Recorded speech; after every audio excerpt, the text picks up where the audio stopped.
முக்கியமாக tea coffee குடிக்காதீங்க. அது குடிக்கணும்னு தான் தோணும். அப்போ நம்ம என்ன பண்ணணும்னா கருப்பட்டி போட்டு தண்ணியில், வெறும் தண்ணியில் கருப்பட்டி போட்டு கொதிக்க வச்சு காஃபி தூளோ டீ தூளோ கொஞ்சம் சுக்கு பொடி ஏலக்காய் பொடி எல்லாம் போட்டு குடிச்சுக்கு அப்படி தான் குடிக்கிறேன். ஒன் டைம் அது குடிக்கிறேன். காலையில் ஜீரா தண்ணி குடிச்சிடுவேன், நைட்டும் ஜீரா தண்ணி குடிச்சிடுவேன். ஈவினிங் எப்போ வேணுமோ அப்போ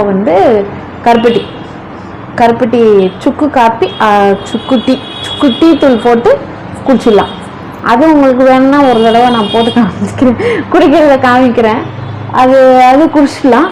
ஆனால் பால் டீ காஃபி குடிக்கக்கூடாது. அது தேவை இல்லைங்க. இனிமேல் எனக்கு 50 வயசு ஆயிடுச்சு, நான் நிறைய குடிச்சாச்சு. ஆனால் நான் இப்போ நிப்பாட்டிட்டேன், ப்ராமிஸாக நிப்பாட்டிட்டேன். அதனால எனக்கு வெயிட்டு ஒரு 2 கிலோ குறைஞ்சிருக்கு. அதனால கூட இருக்கலாம். ஆனால் நான் வாக்கிங் போகலாம், எக்ஸசைஸ் பண்ணால் இன்னும் 2 கிலோ கூட குறையும். அதுக்கு ட்ரை பண்ணிக்கிட்டு இருக்கேன். டைம் கிடைக்கல.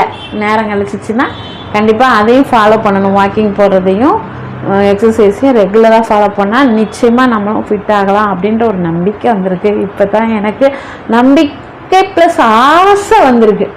இப்போ தான் என் மரமண்டைக்கு ஏற்றிருக்கேன். எத்தனையோ பேர் எங்கள் வீட்டில் சொன்னாங்க, எவ்வளவோ நாள் சொல்லியிருக்காங்க, வெயிட்டை குறை.